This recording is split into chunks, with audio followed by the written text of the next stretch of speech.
ಸ್ವಲ್ಪ ಕಾಲ ಅಳಗಾಡದೆ ಹಾಗೆ ನಿಂತಿದೆ.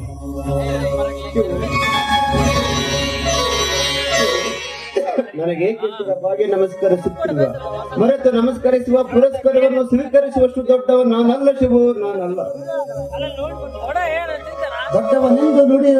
ದೊಡ್ಡವನೆಂದು ನುಡಿದರೆ ನಂಬುವಂತ ಹಸುಗೂಸಲ್ಲ ಈ ಶಿವರಾಮ.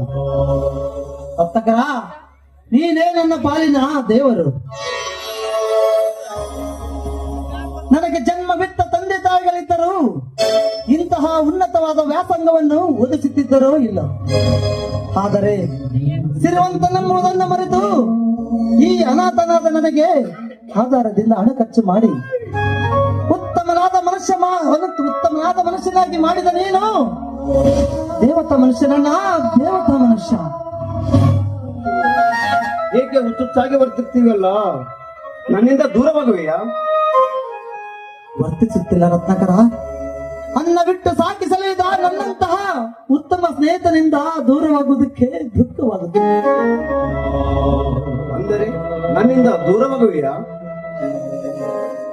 ಹೌದು ಮಿತ್ರ, ಹೌದು. ನಾನಿಂದು ನನ್ನ ಕಾಲ ಮೇಲೆ ನಾನು ನಿಂತಿರುವೆ. ಇನ್ನು ಮುಂದೆ ನಿನಗೆ ಹೊರೆಯಾಗಲು ನನ್ನ ಮನಸ್ಸು ಒಪ್ಪುತ್ತಿಲ್ಲ.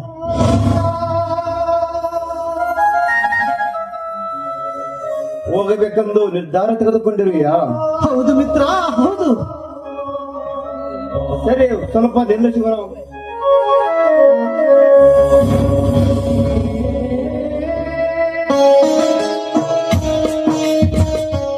ರತ್ನಾಕರನು ಹೊರಗೇಕೆ ಹೋದ? ದುಃಖವನ್ನು ತಡೆಯಲಾರದೆ ಹೊರ ಹೋಗು ಎಂದು ಹೇಳಲು ಹೊರಹೋದನೆ.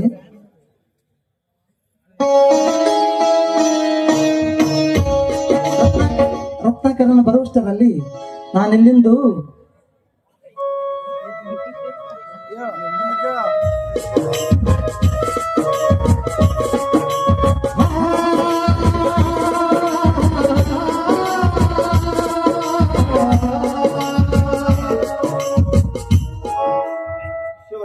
ತೆಗೆದುಕೋ. ನಿನ್ನ ವೆಚ್ಚಕ್ಕಾಗಿ ನಿನ್ನ ನೆಚ್ಚಿನ ಗೆಳೆಯ ಸ್ವಯಂ ಇಚ್ಛೆಯಿಂದ ಕೊಡುತ್ತಿರುವ ಈ ಹಣದ ಸುಟ್ಕೇಸ್.